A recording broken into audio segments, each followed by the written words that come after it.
Hi everyone and welcome back to my channel. So in today's video I'm going to be going through my February read and wrap up. So let's talk about the books that I read in February.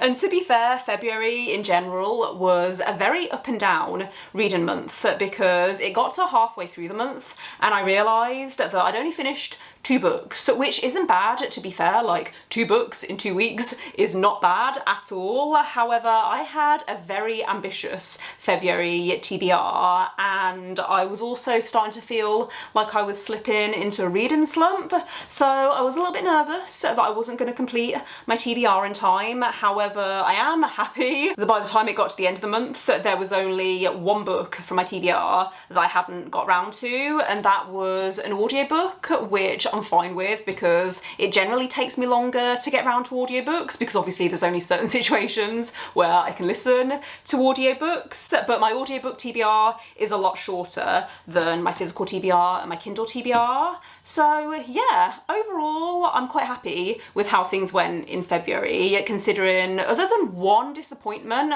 I'm pretty sure I liked all of the books that I read. I read 8 books in total. 2 of those were romances, 3 were fantasy, and then 3 were thrillers. And I'm gonna start by going through each book and the rating that I gave that book, and then I'm gonna pick out a few books to talk about in more detail, similar to how I did my January wrap up. But the first book that I finished in February was The Blade Itself by Jo Abercrombie, which is the first book in the First Law series. I really enjoyed this. I gave it 4 stars, I think. I haven't decided on my final rating yet because this felt like a very long prologue and I don't think there was enough for me to really give it a rating yet. I feel like when I finish this series, I might look back and think, yeah, that was a 5-star series, so it would make sense to give this 5 stars as well. But for now, I'm settling on a 4 stars, maybe a 4.5. I am doing a spoiler-free reading vlog for this series, or this trilogy in particular, which should hopefully be out before the summer. I just need to finish the other 2 books first. I also read The Golden Fool by Hobb, which is the second book in the Tawny Man trilogy, and I gave this 4 stars because I didn't enjoy it as much as Fool's Errand, which is the first book in this series. Not a lot really happened. However, I'm very excited to see how this trilogy ends. I've already started the 3rd book and I'm nervous about what direction things are going to go in. Hellbent by Leigh Bardugo was the Final Fantasy book that I read in February, and this was my biggest disappointment of the month because I was genuinely expecting to love this. I gave Ninth House 5 stars, so to go into the sequel and give it 2 stars was not what I was expecting. But I do have a full spoiler-filled reading vlog on this if you want my spoilery thoughts if you've read this book, but otherwise I will go into my spoiler-free thoughts later on in the video because yeah, this was so disappointing. The next book I read was Twisted Love by Huang, which I gave 3 stars. I then read On Rotation by Shirlene Obuobi, which I gave 5 stars. Next I read Pretty Girls by Karin, which I gave 4.5 stars. I then read Wrong Place, Wrong Time by Gillian McAllister, which I also gave 4.5 stars. And then finally I read The Whisper Man by Alex North, which I also gave 4.5 stars. So that's just a quick summary of all of the books that I read this month and the star ratings that I gave. I'm now going to move on to talk about some books in more detail, and I might as well start off with Hellbent by Leigh Bardugo because I feel like I have a lot to say. I don't even really know how to explain this book, but obviously I can't go into details on the plot anyway because of spoilers, but I think the main reason this didn't work for me was because it felt very different to Ninth House. So what I loved most about Ninth House was how it had a very clever mystery, and that combined with the very dark atmosphere was just 5-star material, you know? I loved how we were introduced to all of these secret societies at Yale. I found all of that really interesting. I loved the world building, even though it was urban fantasy, which isn't my preference in fantasy. It really worked for me, and so when I went into this, I was expecting more of the same, but this was very fast-paced and very plot-driven, and I think I just wanted it to slow down.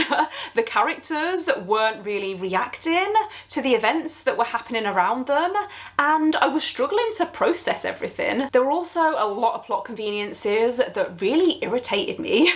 And the example I can think of is there was a character in Ninth House who was completely oblivious to what was going on, which made sense because Alex, the main character, was very closed off. So it made sense that this character didn't know what was going on in Ninth House. However, it seemed like Leigh Bardugo realised that this character had to play a bigger role in this book, and so she had Alex sit this character down and just explain everything that happened the year previously, and it just really irritated me because it was literally like, blink and you'll miss it. It was like a paragraph of Alex explaining to this character what had gone on before, and it really threw me, it really irritated me. I found it very lazy. So yeah, that's why I gave this 2 stars. In the end, I thought that the ending was really anticlimactic, and I haven't decided yet if I'm going to continue with this series. I'm definitely not going to rush out to buy it on release day. But yeah, I didn't really enjoy this the first time around, so I don't want to have to reread this to then complete the series, but if it gets really good reviews, then I might consider it.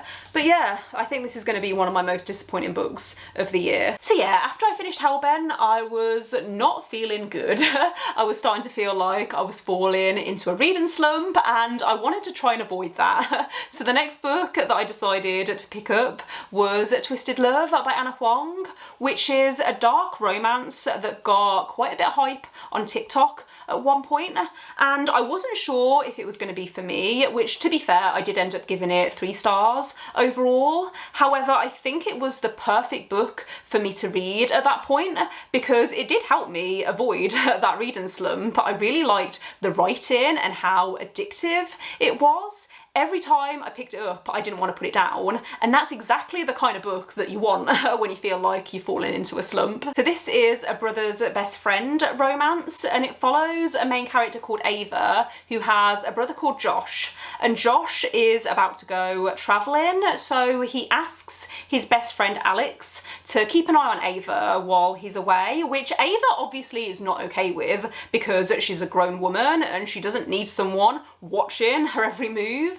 However, it is about her romance with Alex. They do eventually develop a relationship, and I wanted to give a content warning before I start for child abuse because this got very dark in places. This is the first book in a series of companion novels, and I would be interested in reading other books in this series because I think there's a better chance that I'd like them more. The main issue that I had with this was mostly to do with the pacing, to be fair, because it was quite jarring at times. There was one point where the 2 main characters were having a conversation and they were talking about how much they missed each other because apparently they hadn't seen each other for 2 months, and I was thinking to myself, well, hang on a minute, you literally had a conversation 2 pages ago, so that makes no sense. There was none of that tension that I would expect from a couple who hadn't seen each other for 2 months. I also really didn't like how possessive the love interest was, and the thing is that I knew going into this book that it was going to have that type of love interest, but I really wanted to like it still because I like the idea of a love interest who's obsessed with the main character and who would burn down the world for them, but why does it also have to come hand in hand with overly possessive behaviour? I mean, I know that some people love that, so like I completely understand, and it's on me for picking up this book knowing that that was a thing within it. I think that's why I didn't want to rate this lower than 3 stars, because as soon as I started reading it, I could tell that the possessiveness was going to annoy me, but I still liked the writing and I still found it very addictive, so I am interested to see what I think of the other books in this series. The next book that I picked up was On Rotation by Shirlene Obuobi.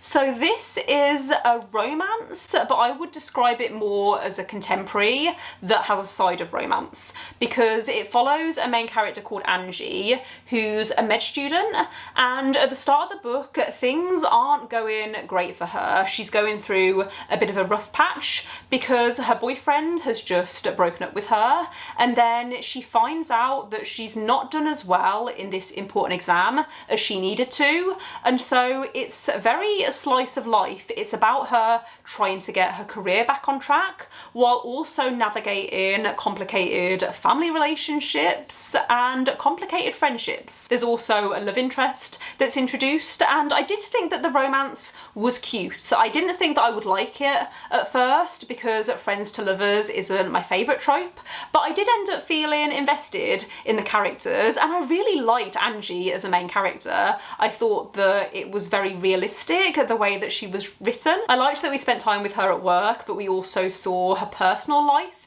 It helped her feel like a very well-developed character. The writing was beautiful and emotional, and it actually made me cry at one point because I was feeling very overwhelmed, which is why ultimately I gave it 5 stars overall, and I would definitely pick up more books by this author if they publish anything else. Don't be surprised if this ends up being one of my favourite books of the year. Pretty Girls by Karin was another book that I read in February, and I gave this 4.5 stars. However, I still can't decide if I actually liked this book because it was quite intense at times. I actually read the first chapter of this last year when I did a try a chapter challenge, and the first chapter ends on a bit of a cliffhanger, so I've been meaning to continue it for a while because I wanted to know how it continued, and now I know. My curiosity has been satisfied, and yeah, wasn't expecting that. That's all I have to say. People warned me before I started this that it was very gruesome and it was very graphic, and I think at times it felt like it was taking it too far. The synopsis sounds quite generic. It's basically about this woman who, when she was younger, her older sister went missing and was never found. So it's really about the impact that this girl's disappearance had on her family. Like, that's how I would describe the plot of this book. It's quite a long book. It's actually over 500 pages, I think. And I did think it was too long at times. It started to drag in places, and I felt like it was too character driven for my own personal taste. Like, there was still a plot, but there were times where it was focusing too much on the characters and I was a little bit bored. However, the ending felt like a movie, and like I said, I can't decide if I liked that because these horrific things were happening and it was described in such detail that I could picture it really clearly, and I didn't like that. But also there was something very addictive about Karin Slaughter's writing, and it made me feel really, really sick, which I think was kind of the point. So yeah, I gave it a 4.5 stars overall, and I would be interested in reading more books by Karin Slaughter. I just don't feel like I can actively recommend this book unless you like really, really, really messed up and dark thrillers. The final book that I wanted to talk about in this wrap up is Wrong Place, Wrong Time by Gillian McAllister. So this is a sci-fi mystery, and I would describe it as more of a mystery rather than a thriller. Even though there are a few thrilling elements, it definitely felt like more of a mystery to me. But this was nominated in the Goodreads Choice Awards last year, and I can remember it getting really good reviews, which I think is why I put it on my radar. But I know that Gillian McAllister is also quite a popular mystery author, and I would be really interested in reading more of her books because I really liked Wrong Place, Wrong Time. It basically follows a woman who witnesses her son committing a murder, and it's one of those books where you know what happened, you just don't know why it happened. So this woman, our main character, wakes up the next day and finds that it's the day of the murder or the day before the murder. Basically, she wakes up each morning to find that she's gone further back in time and she's trying to piece together all of the pieces of this puzzle and work out what led her son to commit this crime. I will say that I enjoyed the first half more than the second half because it reached a point where I'd kind of worked out most of what was going on, but I was just waiting for the main character to catch up, so that did feel a little bit tedious. However, I would really recommend this if you're looking for a good mystery. I thought that it was fun and clever, and I really liked all the twists and turns. I think it would be a really good book to buddy read